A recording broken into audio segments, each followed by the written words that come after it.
भारत में आपका स्वागत है। एक ऐसी जगह जहां इतिहास जीवंत हो उठता है। इस विशाल देश की कहानी हजारों साल पुरानी है। प्राचीन शहरों से लेकर भव्य महलों तक भारत के हर कोने की एक कहानी है। कल्पना कीजिए, सदियों से चली आ रही चहल पहल भरी बाजारों में घूमते हुए उन विशाल मंदिरों की तस्वीर बनाइए जो आसमान छूते हैं। उनकी दीवारें बारीक नक्काशी से ढकी हुई हैं। यही भारत की समृद्ध विरासत का सार है।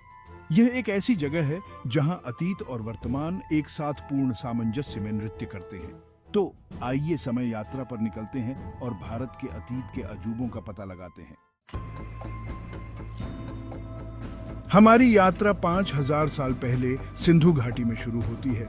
यहाँ शक्तिशाली सिंधु नदी के तट पर दुनिया की पहली महान सभ्यताओं में से एक फली फूली सिंधु घाटी के लोगों ने हड़प्पा और मोहनजोदारो जैसे अद्भुत शहर बनाए। ये शहर चौड़ी सड़कों और उन्नत जल निकासी व्यवस्था के साथ शहरी नियोजन के चमत्कार थे। सिंधु घाटी के लोग कुशल कारीगर थे जो सुंदर आभूषण और मोहरें बनाते थे। उन्होंने मेसोपोटामिया जैसी दूर की भूमि से व्यापार किया। जैसे ही सिंधु घाटी सभ्यता का अंत हुआ, एक नए युग की शुरुआत हुई, वैदिक युग।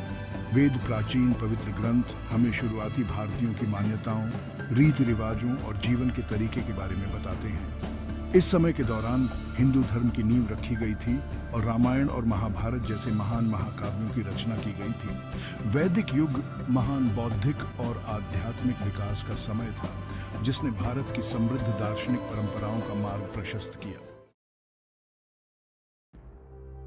जैसे जैसे समय बीतता गया, भारत ने अपने पहले महान साम्राज्य मौर्य साम्राज्य का उदय देखा। चंद्रगुप्त मौर्य ने भारत के अधिकांश हिस्सों को एक झंडे के नीचे एकजुट किया। उनके पोते अशोक ने बौद्ध धर्म अपना लिया और शांति के अपने संदेश को दूर दूर तक फैलाया। अशोक का शासन समृद्धि और सांस्कृतिक आदान प्रदान का स्वर्णिम युग था।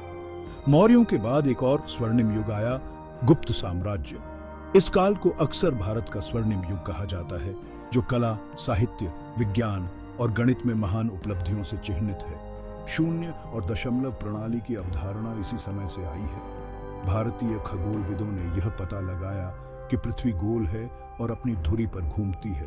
प्रसिद्ध अजंता और एलोरा की गुफाएं अपनी आश्चर्यजनक पेंटिंग और मूर्तियों के साथ इसी समय के दौरान बनाई गई थी। गुप्त युग ने वास्तव में दुनिया को भारतीय सभ्यता की प्रतिभा दिखाई। भाग 4, सांस्कृतिक मिश्रण, दिल्ली सल्तनत और मुगल। दिल्ली सल्तनत इस भूमि पर एक नई संस्कृति और धर्म लेकर आई। मध्य एशिया के मुस्लिम शासकों ने दिल्ली में अपनी सत्ता स्थापित की, जिससे वास्तुकला, कला और भोजन की नई शैलियां आईं। सल्तनत काल में भारतीय और इस्लामी संस्कृतियों का मिश्रण देखा गया। सल्तनत के बाद भव्य मुगल साम्राज्य का उदय हुआ। सम्राट अकबर, जो धार्मिक सहिष्णुता के लिए जाने जाते हैं, ने विभिन्न धर्मों के विद्वानों के बीच वाद विवाद को प्रोत्साहित किया।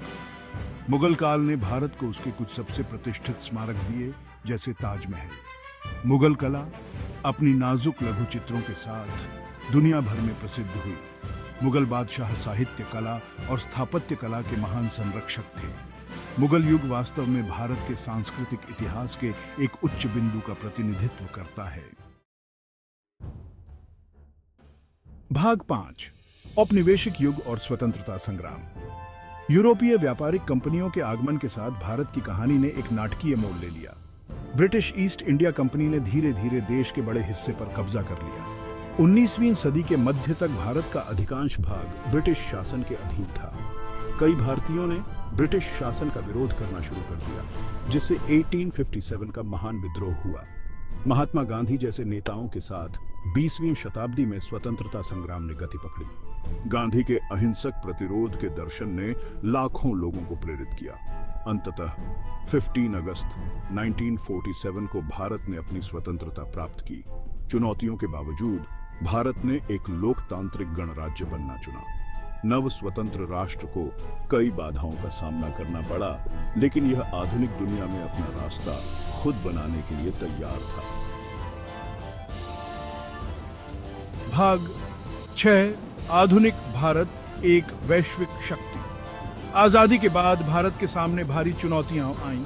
जवाहरलाल नेहरू के नेतृत्व में भारत ने विश्व मामलों में नियोजित विकास और गुट निरपेक्षता का रास्ता चुना। देश ने बड़े उद्योगों, बांधों और शिक्षण संस्थानों के निर्माण पर ध्यान केंद्रित किया। कई परीक्षणों के बावजूद भारत का लोकतंत्र मजबूत बना हुआ है।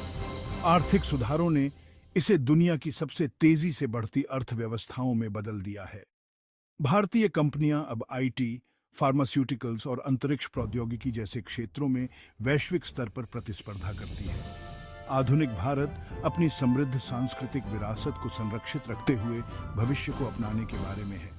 सिंधु घाटी के प्राचीन शहरों से लेकर बेंगलोर के तकनीकी केंद्रों तक भारत की यात्रा वास्तव में उल्लेखनीय रही है। भारत की गाथा जारी है और अगला अध्याय उतना ही आकर्षक होने का वादा करता है जितना हमने अब तक खोजा है।